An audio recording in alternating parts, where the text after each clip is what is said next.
Now turn to part 1. You will hear two friends talking about a guitar group. First, you have some time to look at questions 1 to 6.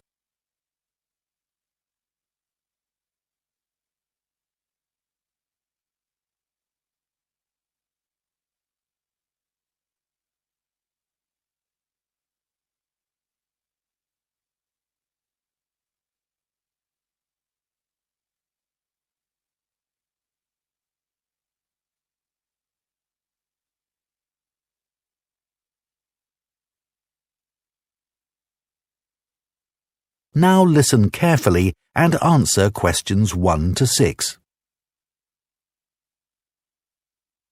Hi, Coleman. How are you? Good, thanks. I wanted to have a chat with you because our friend Josh told me that you've joined a guitar group and it sounds interesting. I'd really like to learn myself. Why don't you come along? I'm sure there's room for another person. Really? So, who runs the classes? He's called a coordinator. His name's Gary Matheson. Let me note that down. Gary... How do you spell his surname? It's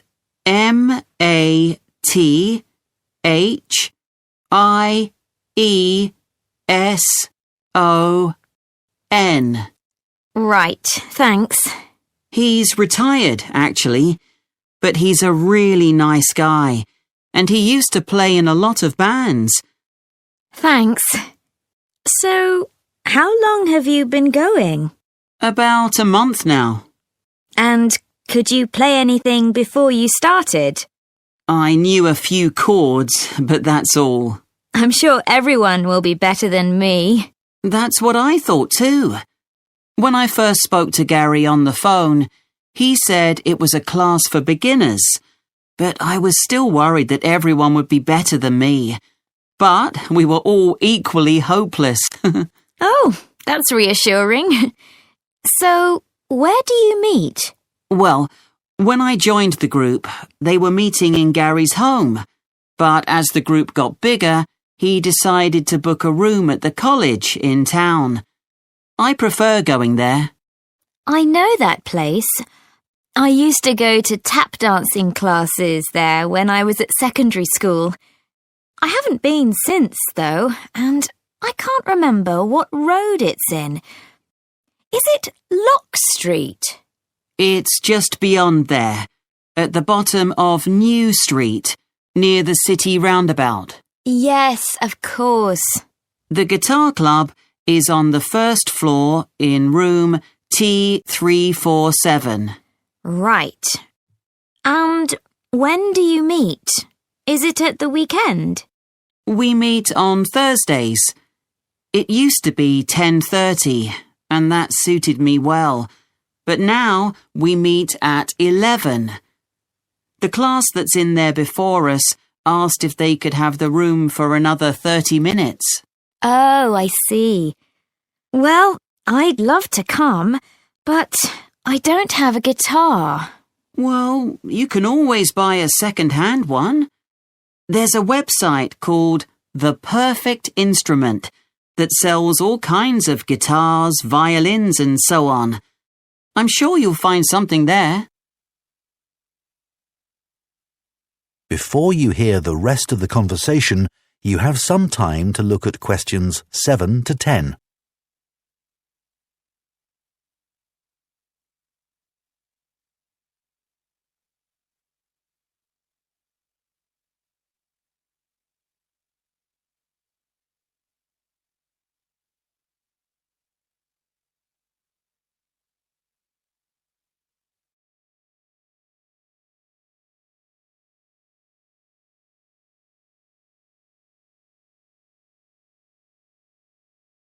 Now listen and answer questions 7 to 10. So, what's a typical lesson like with Gary?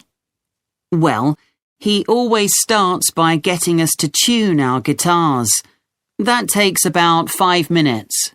Uh-huh. Some people have an app they use, but others do it by ear. Gary goes round and helps them.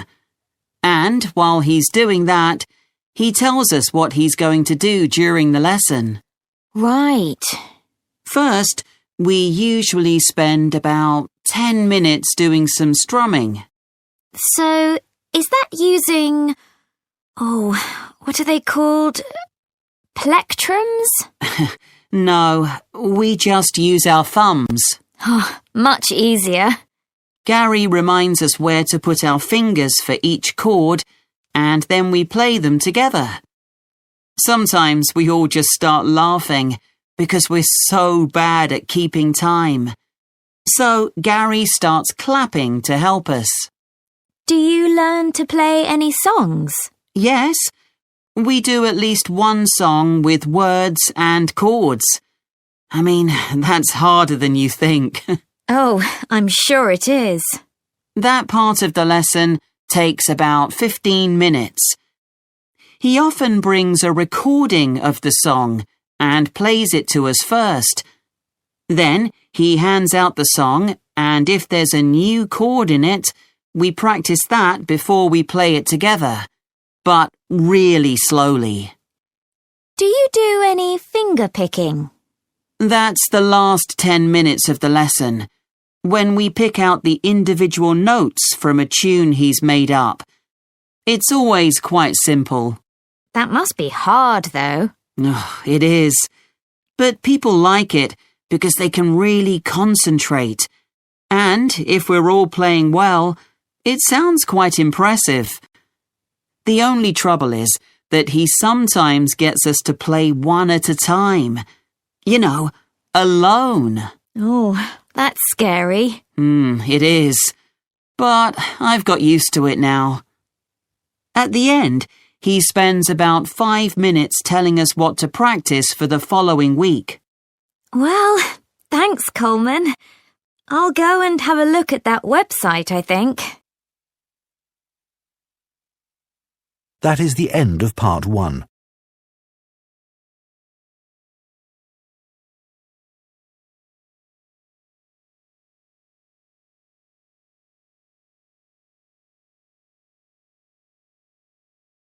Part 2. You will hear a man called David talking on the radio about his work as a lifeboat volunteer. First, you have some time to look at questions 11 to 16.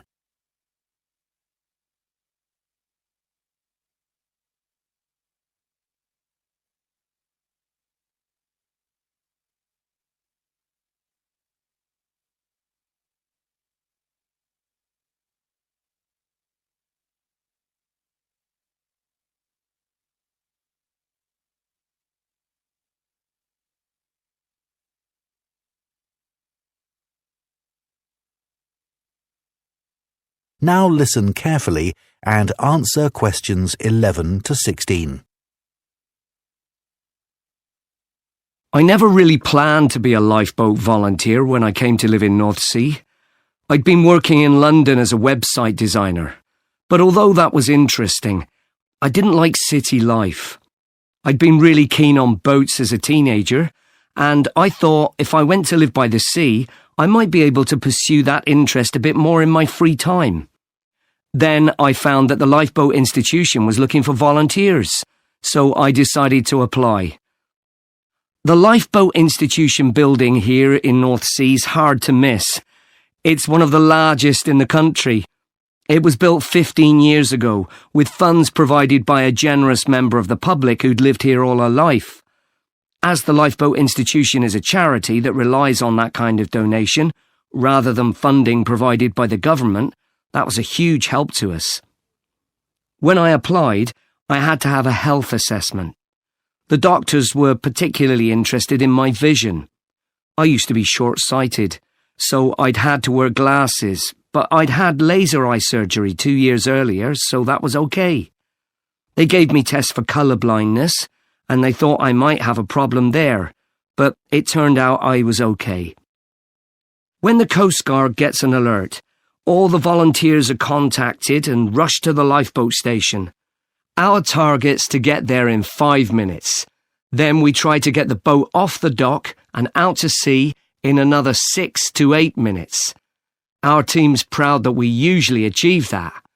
The average time across the country's 8.5 minutes.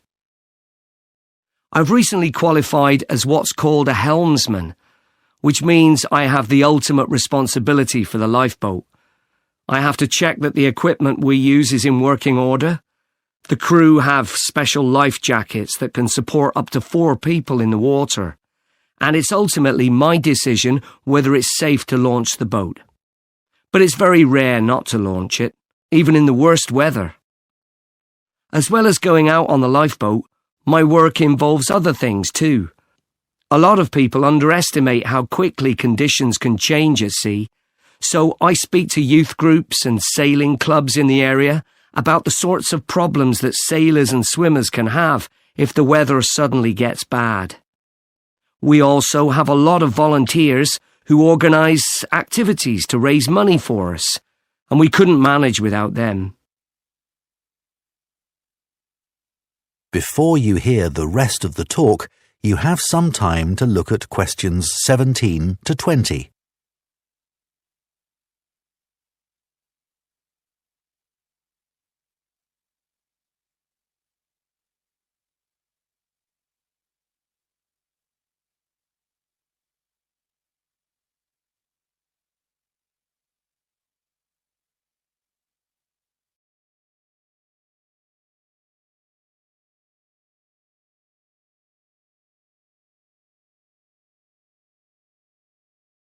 Now listen and answer questions 17 to 20. The training we get is a continuous process, focusing on technical competence and safe handling techniques, and it's given me the confidence to deal with extreme situations without panicking. I was glad I'd done a first aid course before I started, as that's a big help with the casualty care activities we do. We've done a lot on how to deal with ropes and tie knots. That's an essential skill. After a year, I did a 1-week residential course, led by specialists. They had a wave tank where they could create extreme weather conditions, so we could get experience of what to do if the boat turned over in a storm at night, for example. Since I started, I've had to deal with a range of emergency situations. But the work's hugely motivating. It's not just about saving lives. I've learned a lot about the technology involved.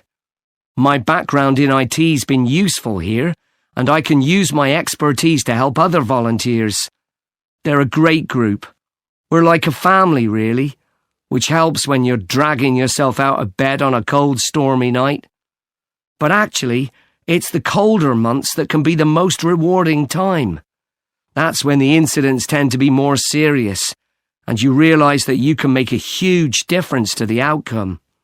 So, if any of you listeners are interested, why don't you give us a call? That is the end of part 2. You now have 30 seconds to check your answers to part 2.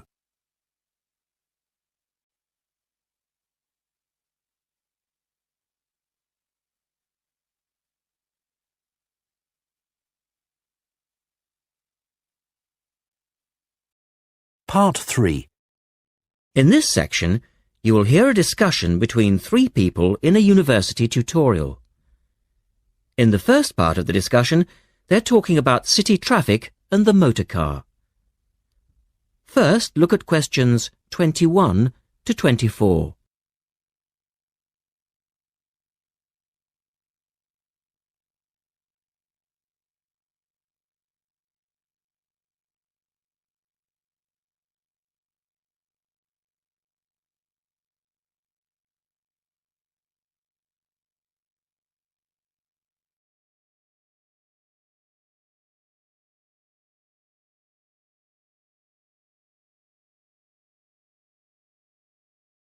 Now listen to the first part of the discussion and answer questions 21 to 24. We're very pleased to welcome Professor Isaac Nebworth to our tutorial group today. and he's come to share one of his pet passions with us: city traffic and our Western dependence on the motor car. I believe questions are quite welcome throughout. Thank you. Well, I know you're all very familiar with the superhighway here in Melbourne. But do superhighways automatically lead to super wealth, as our politicians would have us believe? I think not. Can you give us an example of what you mean exactly? Sure. Well, by continuing to encourage this dependence on the motor car, we simply create more congestion and more urban sprawl. And you can see that here in Melbourne, right under your nose. Excuse me, I would just like to say that I feel the sprawl is part of the city. The freeways mean people can enjoy the benefits of living away from the centre on larger blocks with gardens, but still be able to drive back into the city centre for work or entertainment. Well, I'm not convinced that people want to do that. And is our money being well spent? It may be okay for you now, but come back to me in 5 years' time. Let's take City Link, for example, the new freeway here in Melbourne. Well, I use the freeway all the time. I think it's great. Ah, yes, but it cost $2 billion to build, and you could have gotten 10 times the value by putting the money into public transport. If you give the automobile road space, it will fill that space, and you'll soon find you'll be crawling along your City Link. But surely you cannot simply blame the car. Some of the blame must rest with governments and city planners. Well, there is an argument, surely, that building good roads is actually beneficial because most new cars these days are highly efficient.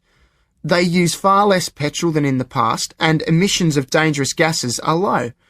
Old, congested roads, on the other hand, encourage traffic to move slowly, and it's the stationary cars that cause the pollution and smog, whereas good roads increase traffic speeds and thus the amount of time cars are actually on the roads. Well, this is the old argument put forward by the road lobby, but for me it's clear-cut.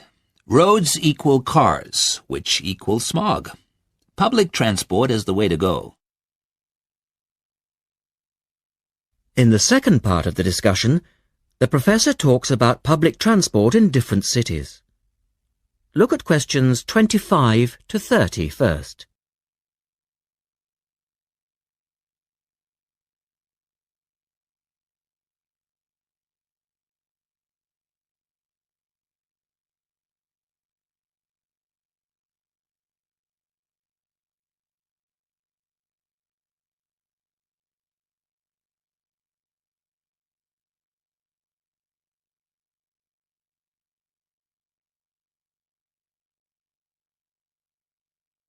As you listen to the discussion, complete the questions about public transport.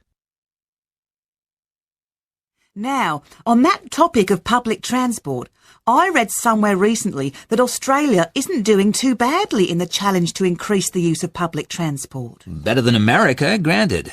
But by comparison with Canada, it's not so good.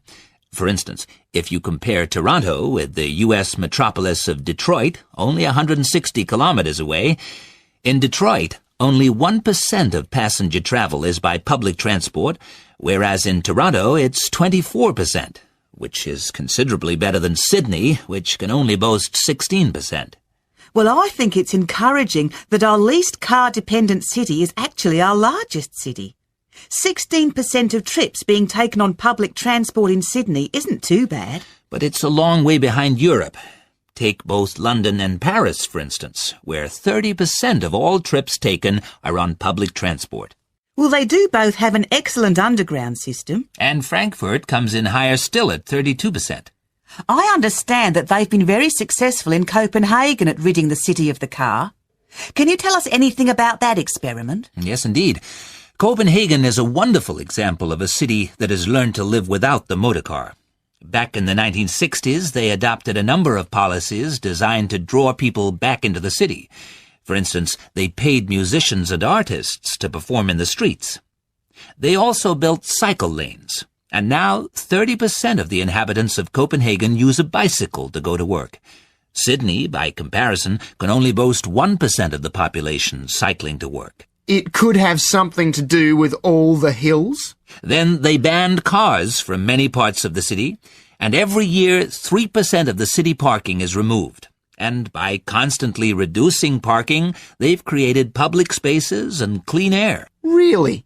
There are also freely available bicycles, which you can hire for practically nothing. And, of course, they have an excellent public transport system. Well, that's all very well for Copenhagen, but I'd just like to say that some cities are just too large for a decent public transport system to work well, particularly in areas with low population, because if there aren't many people using the service, then they don't schedule enough buses or trains for that route. I accept that there's a vicious circle here, but people do need to support the system. And secondly, the whole process takes so long because usually you have to change. You know, from bus to train, that sort of thing.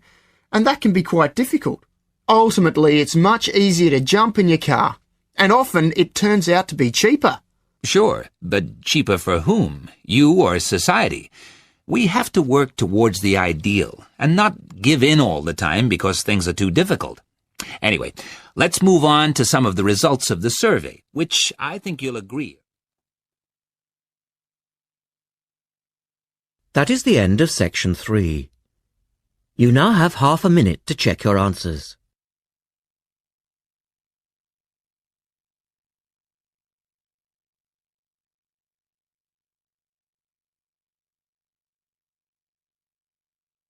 Part 4. You will hear a lecturer talking about food preservation. First, you have some time to look at questions 31 to 37.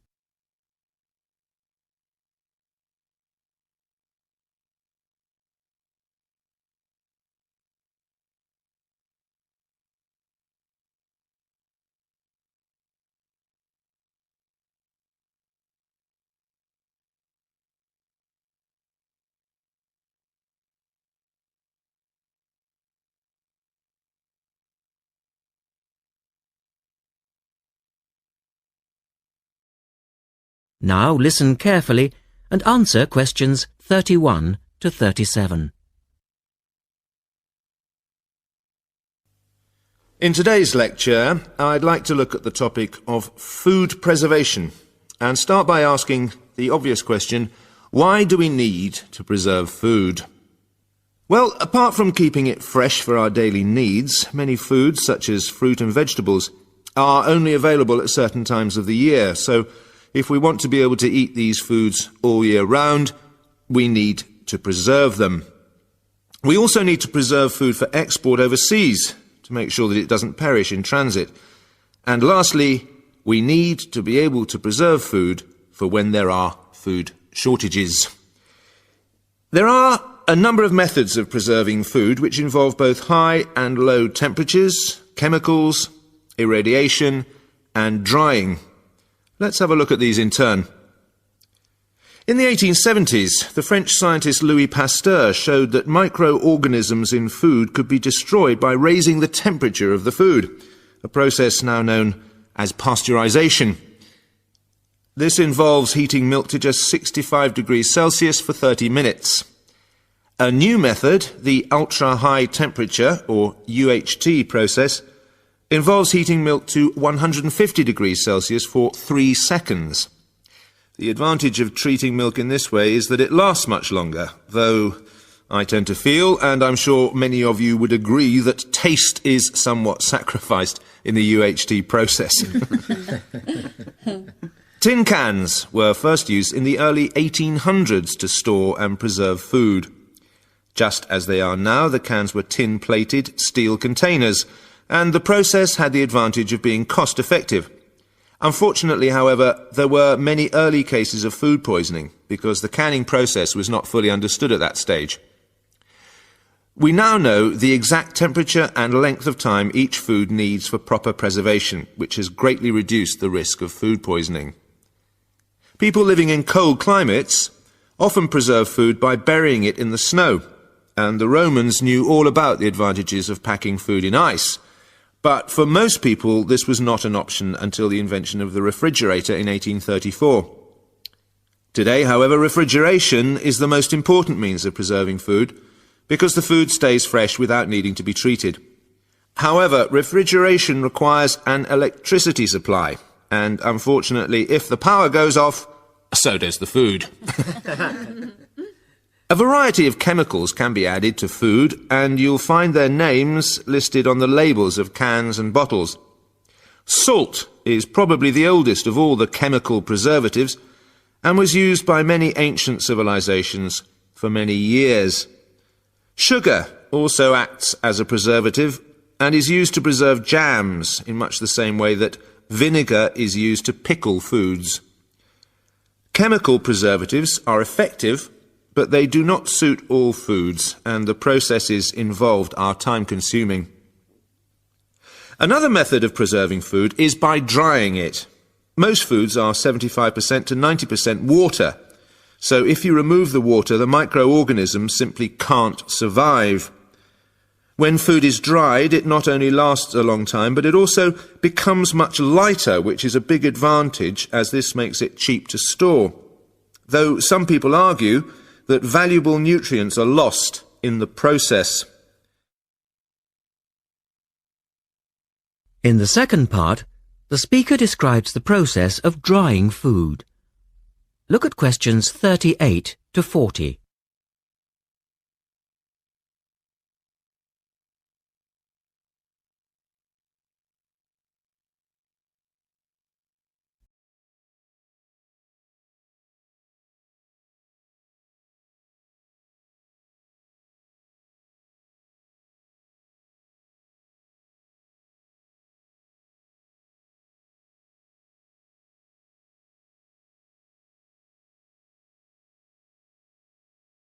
Now listen carefully and label the diagram. Early methods for drying food involved cutting it into strips and hanging it in the sun or over fires. But there are now a number of more modern methods which involve the use of recent technology. One of these is known as roller drying, and it's a highly effective way of making dried foods from liquids, such as soup. Have a look at this diagram to see how it works. Well, first of all, the hot soup is poured in at one end here. The liquid spreads to form a thin layer on a heated belt.